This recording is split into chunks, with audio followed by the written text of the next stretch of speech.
Ambassador, thank you so much for agreeing to sit down with us today. Of course, primarily we are here to talk about the International Business Conference. But before we do that, can you just start by introducing yourself? Tell me about your portfolio and what you do in Guyana currently. Of course, thank you. Thank you for being here at the embassy. Well, my name is Mauricio Vizcaíno. I'm the ambassador of Mexico to Guyana and also permanent representative to CARICOM. And what we do is basically we cover the bilateral relations with Guyana and all the matters within its territory, and we liaise with the authorities of the Secretariat, the General Secretariat of CARICOM. Perfect. Can you tell me how long have you been serving as ambassador in Guyana? Well, it's been almost 2 years. I arrived here in January 2023. So it's been quite an interesting couple of years, if I may so, and I'm eager to see what's coming. Perfect. And I'm happy that you said you're eager to see what's coming. As you know, Guyana is emerging in terms of its economic market, and there's significant growth that's happening. For the 2 years that you've been here thus far, can you tell me a bit of the bilateral relations between Guyana and Mexico? Yes, of course. Well, bilateral relations were established 51 years ago. Basically, we started with a very ambitious cooperation portfolio, ranging from scientific, technical, cultural, academic cooperation. We've had, through the years, several Guyanese who have been studying in Mexico through scholarship programs. Also, between ministries of foreign affairs, we have had exchanges in which Guyanese diplomats have had the opportunity to go and study in the Mexican Diplomatic Academy. They learn about Mexican culture and also Spanish language. So it's been, and again, all these through 51 years of collaboration. But for the most recent part of it, it's been more interactive. We've seen a lot more economic and trade happening between our countries.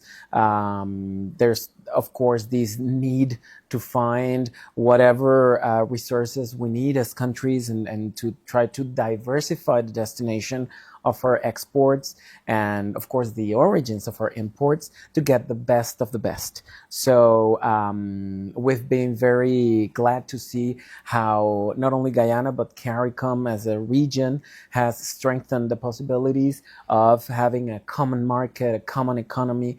So from Mexico, since we are also part of the Caribbean, as a Caribbean neighbor, we also want to be part of this this growth and from all these benefits for the region. Whatever Mexico can offer, not only to Guyana but to all the CARICOM member nations, we are more than glad to facilitate it. But we also know that there's a lot that we can learn and that we can that we can bring into Mexico from Caribbean countries, and Guyana in particular, with all the growth, of course, being propelled by the oil and gas sector, but we have been witnessing how other sectors have been receiving a lot of support too: agriculture, energy, the hospitality sector, tourism, and that's something that we are very, very eager to collaborate in. I'm happy that you brought that up, because as much as we are getting growth in the oil and gas and the energy sector, there are the traditional sectors that His Excellency has echoed that we need to also see significant growth in. And that includes, like you said, manufacturing, but also agriculture. We have education, we have tourism, and so much more. And so this brings us to the International Business Conference. Of course, it is a significant platform for business collaboration. In what ways do you see this conference helping companies from Mexico tap into Guyana's and Suriname's economic growth? Well, first of all, I'm very glad to see these events happening. with more and more frequency, because that's what we need. All the countries, we need that to open up our doors to receive foreign companies so that they can come and learn about what's going on in our countries, in this case, Guyana, opening up not only to Mexico, but to the world. And of course, the Mexican companies coming here will have the unique opportunity to see face to face their partners or potential partners, because I think that's one of the most important things that they can take from this event in particular. Seeing the potential, but not only the potential, seeing what's already happening in Guyana, and to decide to partner up and join efforts to see benefits on both sides of the relationship, not only in Guyana but also in Mexico. And that is a very good news for this healthy competition between international brands, the international markets, and that in an ultimate matter, it benefits the consumer. So, or the person receiving a service or a product. So I think that's one of the most important things Mexican companies can get from this event. Agreed. And it is important to have an avenue where you can see potential partners, actually sit across the table from them and discuss opportunities for joint ventures, collaboration. So I'm happy that you emphasize that. Guyana and Mexico, like you mentioned, already share diplomatic ties ranging from years back. But how can the International Business Conference serve as a catalyst to deepen these specific trade relationships, especially in key sectors like we mentioned, agriculture? And I know you said one of the major ways is them coming here, but how do you see this conference actually serving in the broader sense to deepen the ties between the two countries? Yes, absolutely. One of the things I see eventually happening, and I mean sooner than later, is that when the trade relations grow between countries, that's when free trade agreements or just agreements happen. I mean, these huge things we see being signed between countries, and sometimes a lot of people don't even understand them. They just think it's about like tariffs being eliminated. It's not just that. It's creating value. It's creating the best way and the most beneficial way to create a product, to give a service, and in that way these agreements can grow. If companies and investors and people, like regular people from both countries, if they don't have the opportunity to know each other, to exchange ideas, to learn about their very own capabilities, there's no way they can start making business. So there's no way that the countries can keep on getting closer and closer. So I'm really sure that in the way that more Mexican companies learn about Guyana, and Guyanese companies are willing to start partnerships with Mexican companies, that will allow the bilateral relations to grow by inking agreements, MOUs, having officers like ministers and officers from both countries traveling and seeing what else can we do together. Like now we have a strong, let's say in the near future, we will have a stronger trade relationship. What else can we do? So that's how these kind of events help a lot. Yes, and you're absolutely correct. I believe His Excellency also alluded to that, that when business to business relations increase between two states, then it also gives room for persons in a higher authority to see the need to actually open trade relations in a wider effort between these countries. And so I'm happy that you mentioned that. When it comes to what makes Mexico distinct, what unique opportunities do you think exist for Mexican companies in Guyana's growing economy? When you look at what you trade or what is special to Mexico, how can that complement or align with where Guyana is going? Well, I think that in Mexico for the past 6 years, actually today, the administration of President Lopez Obrador is coming to an end. Tomorrow, we will inaugurate our first female president, Dr. Claudia Sheinbaum. So during the last 6 years, and what I'm sure it's going to continue to be the trend in Mexico is to diversify our trade partners. So that's what we can get from Guyana, that diversity, because of course we're already doing business in the Caribbean basin with all the Caribbean countries, Guyana included, but we need to pay more attention to the opportunities. So that's what Mexican companies will get from this particular event. So in a way, we're also learning a different way to do things. And that complements a lot what we already know in Mexico. And in terms of agriculture, for example, Mexico is a very large country. We have very different ecosystems, but here in Guyana, you have a very particular one, and you're one of the last.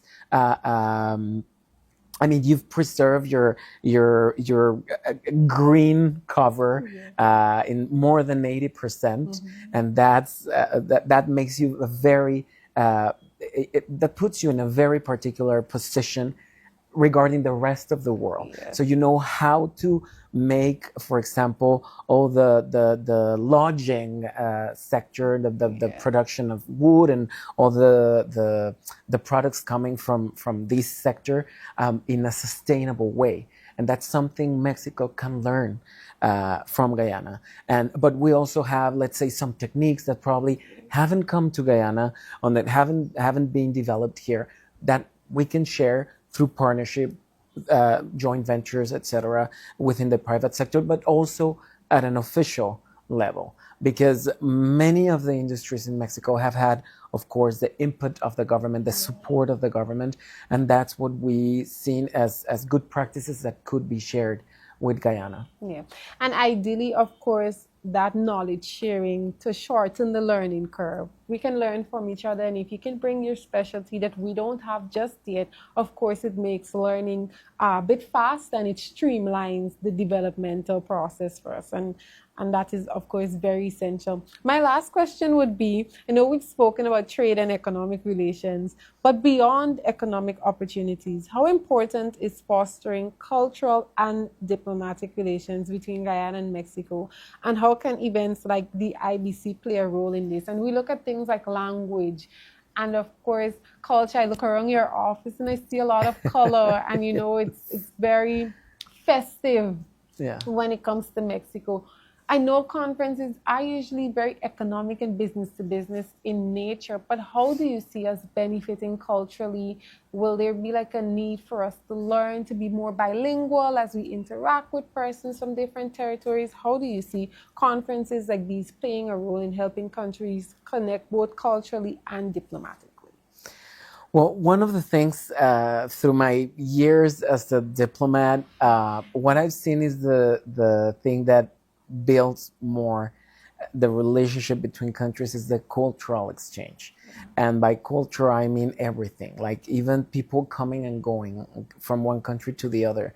So yes, it's very important to keep working on bringing Mexican tradition into Guyana, but also in taking Guyanese tradition to Mexico. Because what I've come to learn about Guyana is that you are very, even though it's a small country in terms of population, you are very diverse. And the word in which I would describe the way Guyanese culture interacts is with harmony. Because you see, it's part of the Guyanese tradition, the origin from 6 different peoples, and these 6 different peoples, each one with their particularities, but living in harmony. And it's not only in culture, language, tradition, but also in religion. And unfortunately, the world has not achieved that harmony. So there's a lot to learn from Guyana. So in that way, I think that you're also very open to multicultural experiences. So whatever music comes into Guyana, people accept it, dance it, learn it. So that's something really really good for other countries or people from other countries coming into Guyana, making sure that there won't be an adverse reaction to their identity, to their music, to their food. So and the Guyanese are curious to learn, and I think that one of the most important policies that I've seen in these 2 years that I've been here, it's the bilingual policy of the current administration, putting out there the need of Guyana to cover, to really embrace the neighborhood where we are all in, as well as in Mexico. In Mexico, of course, kids in schools learn English, but not only English, also French, because in the region we also have fellow nations who speak French, and there's also the Dutch language in Suriname and other islands in the Caribbean.